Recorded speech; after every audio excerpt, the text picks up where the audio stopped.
Good morning tears. നമ്മൾ ഇപ്പോൾ discuss ചെയ്തുകൊണ്ടിരിക്കുന്നത് ഫൈനൽ അക്കൗണ്ട്സ് ഓഫ് അല്ലെങ്കിൽ അക്കൗണ്ട്സ് ഓഫ് ഇൻഷുറൻസ് കമ്പനി എന്ന് പറയുന്ന ചാപ്റ്ററിൽ ലൈഫ് ഇൻഷുറൻസ് കമ്പനിയുടെ ഫൈനൽ അക്കൗണ്ട്സ് ആയിട്ടുള്ള റവന്യൂ അക്കൗണ്ട് ആണ് നമ്മൾ ഡിസ്കസ് ചെയ്യുന്നത്. അതിന്റെ ഫോർമാറ്റ് നിങ്ങളുടെ കയ്യിൽ തന്നിട്ടുണ്ട്. അതോടൊപ്പം തന്നെ അതിലടങ്ങിയിട്ടുള്ള 4 ഷെഡ്യൂളും നമ്മൾ എഴുതിയിട്ടുണ്ട്. അതിൽ ഫസ്റ്റ് റവന്യൂ അക്കൗണ്ടിന്റെ ഫസ്റ്റ് ഐറ്റം എന്ന് പറയുന്നത് ഏതാണ്? ഫസ്റ്റ് ഐറ്റം ഏതാണ്? പ്രീമിയം. നമ്മൾ കഴിഞ്ഞ ക്ലാസ്സിൽ ഡിസ്കസ് ചെയ്തത് നിങ്ങൾക്ക് ഓർമ്മയുണ്ടോ? കഴിഞ്ഞ ക്ലാസ്സിൽ ഡിസ്കസ് ചെയ്തില്ലേ? എന്തായിരുന്നു? പ്രീമിയം അല്ലെ? അപ്പോ ആ പ്രീമിയത്തെ കുറിച്ച് ഡീറ്റെയിൽഡ് ആയിട്ട് നമ്മൾ ഡിസ്കസ് ചെയ്തു.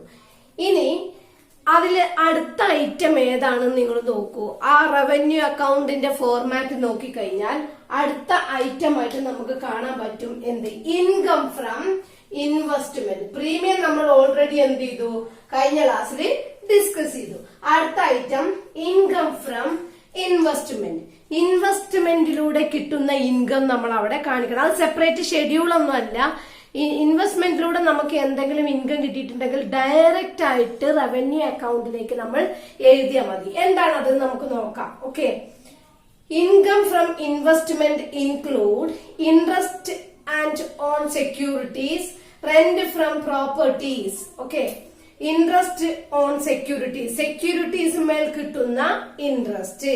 Then rent from properties let out, അവരെന്തെങ്കിലും പ്രോപ്പർട്ടി റെന്റിന് കൊടുത്തിട്ടുണ്ടെങ്കിൽ അവിടുന്ന് കിട്ടുന്ന റെന്റ്. അതുപോലെ തന്നെ profit on sale or redemption of investment, investment sale ചെയ്യുകയോ റെഡീം ചെയ്യുകയോ ചെയ്യുമ്പോൾ കിട്ടുന്ന profit.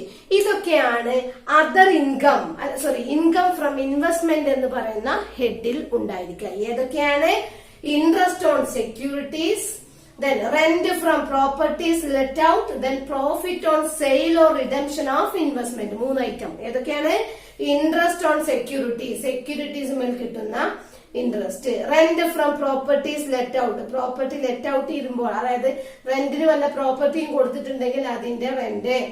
Then profit on sale or redemption of investment, investment redeem ചെയ്യുകയോ സെയിൽ ചെയ്യുകയോ ചെയ്യുമ്പോൾ കിട്ടുന്ന പ്രോഫിറ്റ്.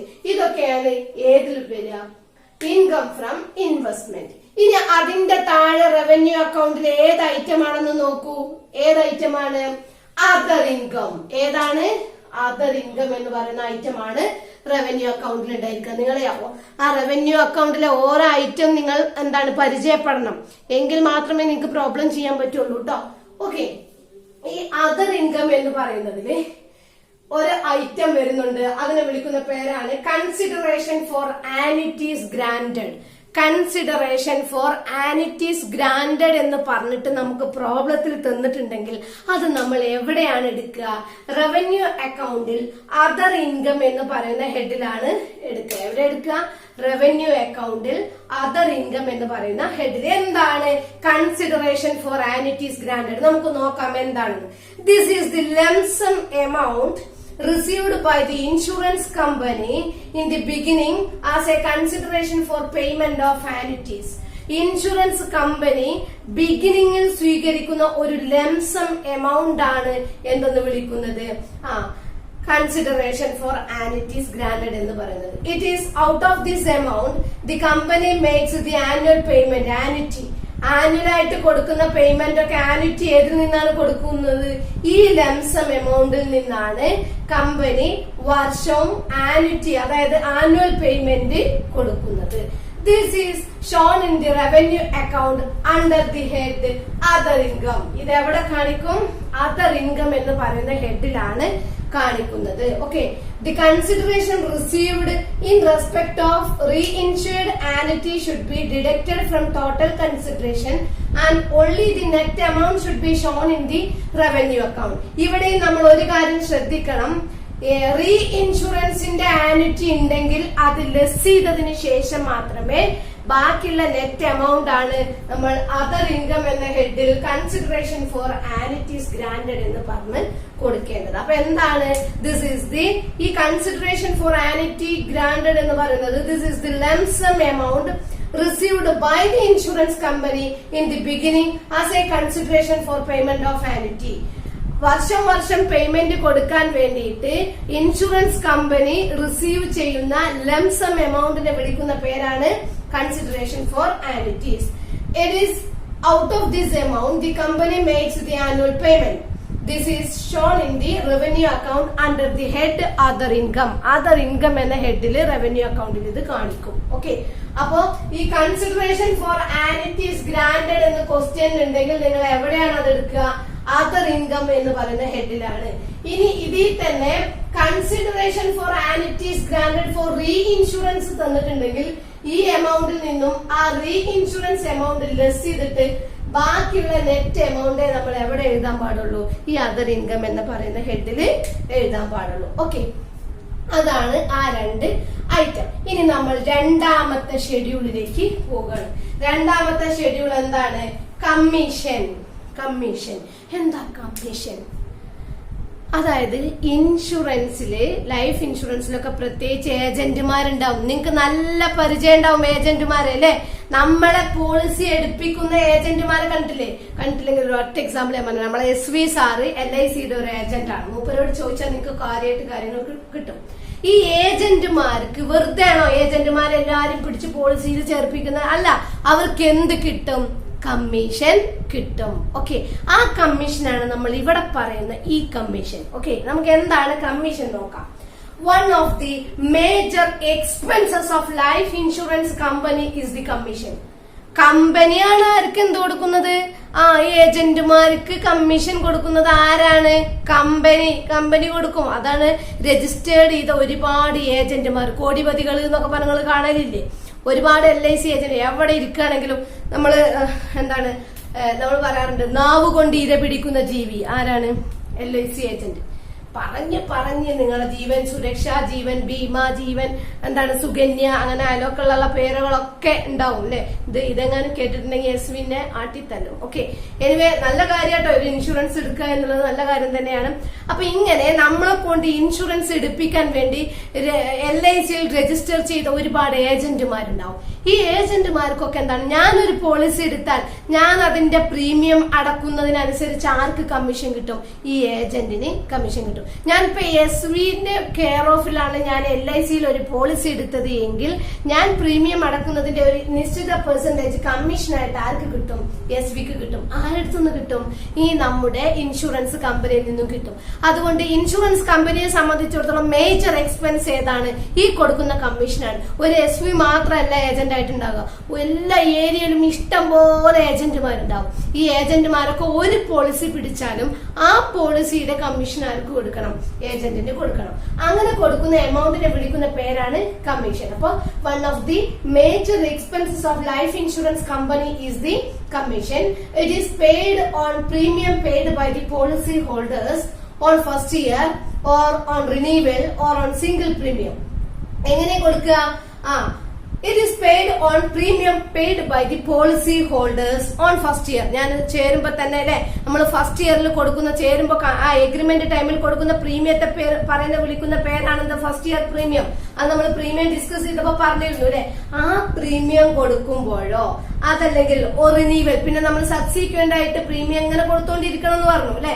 അപ്പോഴും അതുപോലെ സിംഗിൾ പ്രീമിയം ലംസമായിട്ട് ഒറ്റയടിക്ക് പ്രീമിയം കൊടുക്കുകയാണെങ്കിൽ അപ്പോഴൊക്കെയാണ് എപ്പോഴാണോ പോളിസി ഹോൾഡേഴ്സ് പ്രീമിയം കമ്പനിക്ക് കൊടുക്കുന്നത് അപ്പൊ അതിന്റെ ഒരു നിശ്ചിത പെർസെന്റേജ് അതാത് ഏജന്റുമാർക്ക് ആര് കൊടുക്കണം? കമ്പനി കൊടുക്കണം. Okay, it is paid to agents. The details of commission are shown in schedule number 2. schedule number 2ൽ എല്ലാ കമ്മീഷനുമായി ബന്ധപ്പെട്ട ഡീറ്റെയിൽസ് ഒക്കെ നമ്മൾ പറയുന്നുണ്ട്. എനിവേ എന്താണ് കമ്മീഷൻ? നിങ്ങൾക്ക് മനസ്സിലായോ എന്താണ് കമ്മീഷൻ? ഒരു ഇൻഷുറൻസ് കമ്പനിയെ സംബന്ധിച്ചിടത്തോളം അവരുടെ മേജർ എക്സ്പെൻസ് ആണ് കമ്മീഷൻ എന്ന് പറയുന്നത്. It is paid on premium paid by the policy holders on first year or renewal or single premium. It is paid to the agent. The details നമ്മൾ ഷെഡ്യൂളിൽ പറയും. അതിൽ തന്നെ കമ്മീഷൻ തന്നെ രണ്ട് സംഭവമുണ്ട്. കമ്മീഷൻ ഓൺ റീ ഇൻഷുറൻസ് ആക്സെപ്റ്റഡും commission on reinsurance സീഡഡും. കമ്മീഷൻ ഓൺ റീ ഇൻഷുറൻസ് ആക്സെപ്റ്റഡും then commission on reinsurance സീഡഡും. ഇത് ഈ 2 പോയിന്റ് പറയുന്നതിന് മുൻപ് എന്താണ് റീ ഇൻഷുറൻസ്? കഴിഞ്ഞ ക്ലാസ്സിൽ ജസ്റ്റ് ഞാനൊരു എന്താ പറയാ ഒരു ജസ്റ്റ് ഒരു ഇൻട്രൊഡക്ഷൻ എന്നുള്ള ലെവലിൽ പറഞ്ഞു തന്നിരുന്നു. ഒന്നുകൂടി എന്താണ് തിയററ്റിക്കൽ ആയിട്ട് എന്താണ് റീ ഇൻഷുറൻസ് എന്ന് പറഞ്ഞാല് ശ്രദ്ധിച്ചു കേട്ടോളെ. Reinsurance is a device of reducing the risk undertaking by the insurer, that means insurance company. Insurance company ഏറ്റെടുക്കുന്ന റിസ്ക് റെഡ്യൂസ് ചെയ്യാനുള്ള ഒരു ഉപകരണമാണ്, ഒരു ഡിവൈസ് ആണ് എന്തെന്ന് വിളിക്കുന്നത് റീ ഇൻഷുറൻസ് എന്ന് പറയുന്നത്. It is an arrangement under which an insurer reinsures the whole or part of the risk undertaken by him with another insurer with a view to spread and share risk with others. The insurer who insures the risk is called original insurer. The insurer with whom the risk is insured is called reinsurance. Reinsurance is generally adopted in the case of bigger risk. എന്തെങ്കിലും മനസ്സിലായോ? ഇല്ല, എനിക്കറിയാം, ഒന്നും മനസ്സിലായിട്ടില്ല. ഇനി പച്ച മലയാളത്തിൽ ഞാൻ പറഞ്ഞുതരാം. എന്താ വെച്ചാല് ഞാനൊരു ഇൻഷുറൻസ് കമ്പനിയാണ്. ഓക്കെ, ആരാണ്? ഒരു ഇൻഷുറൻസ് കമ്പനി. അപ്പോ ഒരു എന്താ പറയാ റിലയൻസ്, നമ്മുടെ മുകേഷ് അംബാനിയുടെ വലിയൊരു കോടികൾ വരുന്ന ബിസിനസിന്റെ ഒരു ഇൻഷുറൻസ് പോളിസി അയാൾ എന്റെ ഇൻഷുറൻസ് കമ്പനിയിൽ നിന്നും എടുത്തു. ഓക്കെ, വലിയൊരു പോളിസി എടുത്തു എന്ന് വിചാരിക്കും. അങ്ങനെ പോളിസി എടുക്കുമ്പോൾ ഇപ്പോ ഒരു കോടികൾ ഉള്ള ഒരു ബിസിനസ് ആണ്, അതിന്റെ ഇൻഷുറൻസ് എടുത്തു, അല്ലെങ്കിൽ കോടികളുള്ള ഒരു പോളിസി അയാൾ എടുത്തു എന്ന് വിചാരിക്കും. ഓക്കെ, കോടികളുടെ ഒരു പോളിസി അയാൾ എടുത്തു കഴിഞ്ഞാൽ റിസ്ക് വളരെ ഹ്യൂജ് ആണ്. എന്നെ സംബന്ധിച്ചിടത്തോളം അയാൾക്ക് എന്തെങ്കിലും പറ്റിക്കഴിഞ്ഞാൽ ഈ കോടികളാണ് ഞാൻ ആർക്ക് കൊടുക്കേണ്ടത്? ഈ പറയപ്പെട്ട ആൾക്ക് കൊടുക്കേണ്ടത്. അപ്പൊ എനിക്ക് തോന്നുന്നു, പടച്ചോനെ, ഇതിപ്പോ ഞാൻ ഒറ്റയ്ക്ക് ഏറ്റെടുത്താൽ വലിയ ബുദ്ധിമുട്ടാവും. അപ്പൊ ഞാൻ എന്ത് ചെയ്തു, എന്റെ കമ്പനിയിലാണ് ആര് ഇൻഷുർ ചെയ്തിട്ടുള്ളത്. ഫോർ എക്സാമ്പിൾ പറയുകയാണെങ്കിൽ നമ്മുടെ മുഷ്താഖ് അല്ലെ, ക്യാഷുള്ള വാപ്പാര മക്കളെ തന്നെ സെലക്ട് ചെയ്ത് കേട്ടോ. ഓക്കെ, മുഷ്താഖ് എന്റെ കമ്പനിയിൽ നിന്നും ഒരു വലിയ ഇൻഷുറൻസ് പോളിസി എടുത്തു. ഓക്കെ, ഹ്യൂജ് എമൗണ്ടിന്റെ ഒരു പോളിസിയാണ്. ഓക്കെ, ഹ്യൂജ് എമൗണ്ട് സമ്മഷ്യൂർഡ് ആയിട്ട് കൊടുക്കേണ്ട ഒരു പോളിസിയാണ് എടുത്തിട്ടുള്ളത്. ഓക്കെ, അയാൾക്ക് എന്തെങ്കിലും സംഭവിച്ചു കഴിഞ്ഞാൽ ഈ ഹ്യൂജ് എമൗണ്ട് ആര് കൊടുക്കണം? ഞാൻ കൊടുക്കണം. എന്റെ ഇൻഷുറൻസ് കമ്പനിയിലാണ് അവർ എന്ത് ചെയ്തിട്ടുള്ളത്, അവരുമായിട്ടാണ് കോൺട്രാക്ട് ഉണ്ടായിട്ടുള്ളത്, അതായത് പോളിസി എടുത്തിട്ടുള്ളത്. അപ്പൊ എനിക്ക് തോന്നുകയാണ്, ഞാൻ എന്ത് ചെയ്യാൻ പറ്റില്ല, ഇതൊക്കെ കൂടി എന്നെ കൊണ്ട് താങ്ങാൻ ചിലപ്പം പറ്റിയില്ലെങ്കിലോ എന്ന് വിചാരിച്ചിട്ട് ഇപ്പോ ഒരു 100 കോടിയുടെ പോളിസിയാണ് എടുത്തത് എങ്കിൽ ഞാൻ എന്ത് ചെയ്തു, ഒരു 50 കോടി വേറൊരാൾക്ക് എന്ത് ചെയ്തു, വേറൊരു ഇൻഷുറൻസ് കമ്പനിയിൽ ഞാൻ റീ ഇൻഷുർ ചെയ്യാം. അപ്പൊ തൊട്ടപ്പുറത്ത് നമ്മുടെ ഷിഫ്ന അല്ലെ, ഷിഫ്നയും അനദർ ഇൻഷുറൻസ് കമ്പനി ഉണ്ട് ഷിഫ്നയ്ക്ക് എന്ന് വിചാരിക്കും. ഷിഫ്നക്കല്ല, ഒരു കമ്പനി ആയിട്ട് നമുക്ക്, ഞാനൊരു കമ്പനി, ഷിഫ്ന മറ്റൊരു കമ്പനി. അപ്പൊ ഞാൻ എന്ത് ചെയ്തു, ഈ 1 കോടിയുടെ പോളിസിയുടെ ഒരു പാർട്ട്, ഒരു 50 crore എന്ത് ചെയ്തു, ഞാൻ വീണ്ടും റീ ഇൻഷുർ ചെയ്തു. ആർക്ക്? ഷിഫ്നക്ക്. ഓക്കെ, ദെൻ ഷിഫ്നെ അതിന്റെ പകുതി ഷിഫ്നക്കും കൊടുത്തു, ബാക്കി ഞാനും. ഇനി ഈ പറയപ്പെട്ട മുഷ്താഖിന് എന്തെങ്കിലും പ്രോബ്ലം ഉണ്ടായിക്കഴിഞ്ഞാല് ഞാൻ ഒറ്റക്കല്ല അതിന്റെ സമ്മഷ്യൂർഡ് കൊടുക്കുക, ഞാനും ഷിഫ്നയുടെ കമ്പനിയും കൂടിയിട്ടാണ്. ഓക്കെ, എന്റെ കമ്പനിയും ഷിഫ്നയുടെ കമ്പനിയും കൂടി ഷെയർ ചെയ്തിട്ടാണ് ആ റിസ്ക് കൊടുക്കുക. മനസ്സിലായോ? അതിനെയാണ് റീ ഇൻഷുറൻസ് എന്ന് പറയുന്നത്. ഇവിടെ ഞാൻ ആരാണ്? ഒറിജിനൽ ഇൻഷുററാണ്. എന്റെ അടുത്താണല്ലോ ഓൻ ആദ്യമായിട്ട് ഇൻഷുർ ചെയ്തത് അല്ലേ?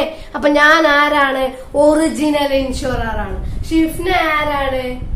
റീ ഇൻഷുററാണ്. കിട്ടിയോ?